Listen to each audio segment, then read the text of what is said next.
Hi everyone, welcome to me and my ideas. నవరాత్రులకి దుర్గా అమ్మవారి 9 రూపాలను 9 వీడియోలుగా చేసుకుంటున్నాం కదా.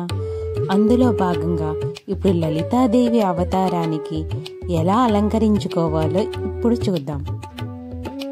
లలితాదేవి రూపాన్ని కూడా వరలక్ష్మీదేవి బొమ్మ ఉపయోగించే చేస్తున్నాం. ఆ బొమ్మ ఎలా తయారు చేశాను అన్నది చూడాలంటే కింద వీడియో డిస్క్రిప్షన్లో ఉంది. అది చూసిన తర్వాత చూస్తే మీకు అర్థమవుతుంది. ఇంట్లోనే రెడీమేడ్గా అమ్మవారి బొమ్మ ఎలా చేసుకుని ఎప్పటికీ ఉపయోగించుకోవచ్చో ఆ వీడియోలో ఉంది. లలితాదేవి అమ్మవారికి ఈ వీడియోలో బ్లౌజ్ పీసెస్ ఉపయోగించి సారీ కట్టాను. ఇదిగోండి మనం తయారు చేసుకున్న బొమ్మ. ఈ బొమ్మను ఉపయోగించి లలితాదేవి అలంకారం చేసుకుంటున్నాము. మనం గ్రీన్ కలర్ శారీ కట్టబోతున్నాం కాబట్టి అందుకు మ్యాచింగ్గా పింక్ కలర్ బ్లౌజ్ తీసుకున్నాను.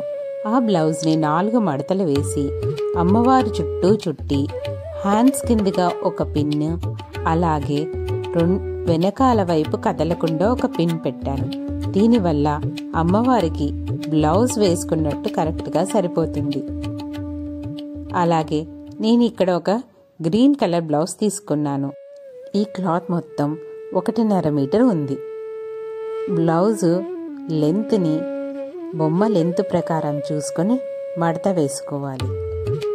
ఈ మడతలు కుచ్చిళ్ళలాగా చిన్న చిన్నగా పెట్టుకోవాలి. ఎంత చిన్నగా కుచ్చిళ్ళు పెట్టుకుంటే బొమ్మ అంత బాగా కనిపిస్తుంది. ఆ తర్వాత కుచ్చిళ్ళన్నిటినీ తీసుకుని వెళ్ళి అమ్మవారి నడుం దగ్గర ఒక తాడు వేసి కదలకుండా కట్టాలి. కట్టిన తర్వాత ఆ కుచ్చిళ్ళన్నిటినీ నీట్గా స్ప్రెడ్ చేసుకుంటూ సర్దుకోవాలి. ఆ తర్వాత తాడును మొత్తము ఒకసారి టైట్గా కట్టుకొని పైన చిన్నగా కనిపించే కుచ్చిళ్ళని బ్లౌజ్ పీస్ లోపలికి పెట్టేసేసి సర్దేయాలి. అలా చేయడం వల్ల నడుము దగ్గర టైట్గా నీట్గా కనిపిస్తుంది.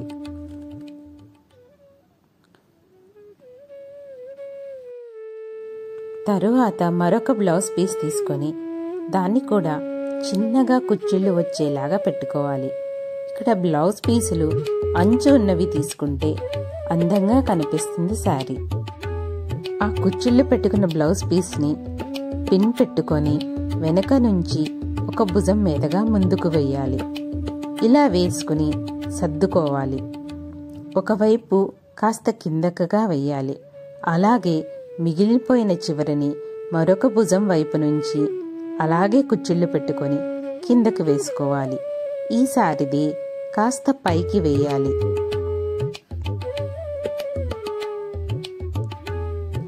రెండిటిని ఒకదాని మీదకు ఒకటిగా వచ్చేలాగా సర్దుకొని నడుము దగ్గర ఒక తాడు కట్టేసుకోవాలి. ఆ తర్వాత కుచ్చిళ్ళన్నిటినీ సరిచేసుకోవాలి. నడుము దగ్గర తాడు కనపడకుండా ఏదైనా ఒక లేస్ని వడ్డానల్లాగా సెట్ చేసుకోవాలి. తర్వాత అమ్మవారికి మన దగ్గర ఉన్న నగలతో అలంకరించుకోవాలి.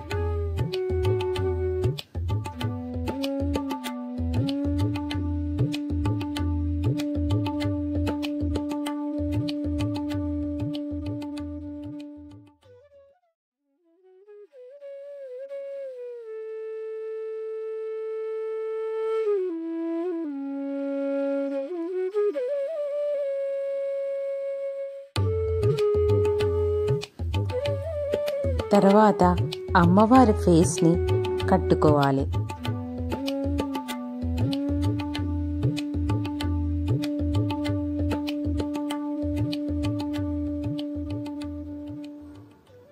అమ్మవారికి వెనకాల జడకుప్పు పెట్టాను. అలాగే జడ కూడా పెట్టాను.